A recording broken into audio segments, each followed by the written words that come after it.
ಇನ್ನು ರಾಜ್ಯ ವ್ಯಾಪ್ತಿ ಇಂದು ಎಸ್ಎಸ್ಎಲ್ಸಿ ಪರೀಕ್ಷೆ ಆರಂಭವಾಗಿದ್ದು ಬೀದರ್ನಲ್ಲಿಯೂ ಕೂಡ ಪರೀಕ್ಷೆಯನ್ನ ಬರೀಲಿಕ್ಕೆ ಇವತ್ತು ವಿದ್ಯಾರ್ಥಿಗಳು ಬಂದಿದ್ದಾರೆ. ಬೀದರ್ ಜಿಲ್ಲೆಯ ಪರೀಕ್ಷೆ ಬರೀತಿರುವವರು ಒಟ್ಟು 28,439 ವಿದ್ಯಾರ್ಥಿಗಳು ಬೀದರಲ್ಲಿ ಪರೀಕ್ಷೆ ಬರೀತಾ ಇದ್ದಾರೆ. ಜಿಲ್ಲೆಯಲ್ಲಿ ಒಟ್ಟು 94 ಪರೀಕ್ಷಾ ಕೇಂದ್ರಗಳಲ್ಲಿ 28,439 ವಿದ್ಯಾರ್ಥಿಗಳು ಪರೀಕ್ಷೆ ಬರೀತಾ ಇದ್ದಾರೆ. ಬೀದರ್ನಲ್ಲಿ 18, ಔರಾದ್ನಲ್ಲಿ 13, ಬಸವ ಕಲ್ಯಾಣದಲ್ಲಿ 17 ಮತ್ತು ಹುಮನಾಬಾದ್ನಲ್ಲಿ 20 ಕೇಂದ್ರಗಳಲ್ಲಿ ಪರೀಕ್ಷಾ ನಡೀತಾ ಇದೆ. 23,529 ರೆಗ್ಯುಲರ್ ಮತ್ತು 1,439 ಪ್ರೈವೇಟ್ ಫ್ರೆಶರ್ಸ್ ಮತ್ತು 3,471 ರಿಪೀಟರ್ಸ್ ವಿದ್ಯಾರ್ಥಿಗಳು ಪರೀಕ್ಷೆಯನ್ನು ಬರೀತಾ ಇದ್ದಾರೆ. ಪ್ರತಿ ಪರೀಕ್ಷಾ ಕೇಂದ್ರದ ಕೊಠಡಿಗೆ ಸಿಸಿಟಿವಿ ಕ್ಯಾಮೆರಾವನ್ನು ಅಳವಡಿಸಿ ಕಣ್ಗಾವಲನ್ನು ಹಾಕಲಾಗಿದೆ. ಪರೀಕ್ಷೆ ಬರುತ್ತಿರುವ ವಿದ್ಯಾರ್ಥಿಗಳಿಗೆ ಜಿಲ್ಲಾ ಪಂಚಾಯತ್ನ ಸಿಇಒ ಗಿರೀಶ್ ಬದೋಲೆ ಅವರು ಕೂಡ ಶುಭ ಹಾರೈಕೆಯನ್ನು ನೀಡಿದ್ದಾರೆ. ಇನ್ನು ಎಸ್ಎಸ್ಎಲ್ಸಿ ಪರೀಕ್ಷೆ ಕುರಿತು ವಿದ್ಯಾರ್ಥಿ ಜೀವನದ ಪ್ರಮುಖ ಘಟ್ಟ, ಆತಂಕವಿಲ್ಲದೆ ಪರೀಕ್ಷೆ ಬರೆದು ಉಜ್ವಲ ಭವಿಷ್ಯ ರೂಪಿಸಿಕೊಳ್ಳಿ ಅಂತ ಜಿಲ್ಲಾ ಪಂಚಾಯತ್ನ ಸಿಇಒ ಆಗಿರುವಂತಹ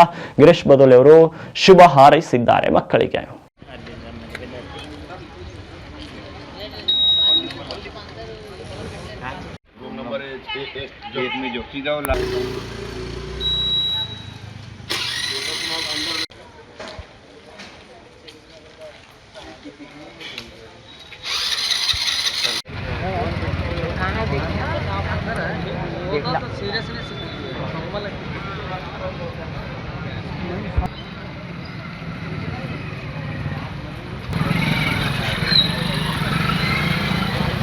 ಬೇರೆನೆ ಇಲ್ಲೇ ಎನಿಮಲ್ ಎಕ್ಸಾಮ್ ಬೇರೆನೆ.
गेट है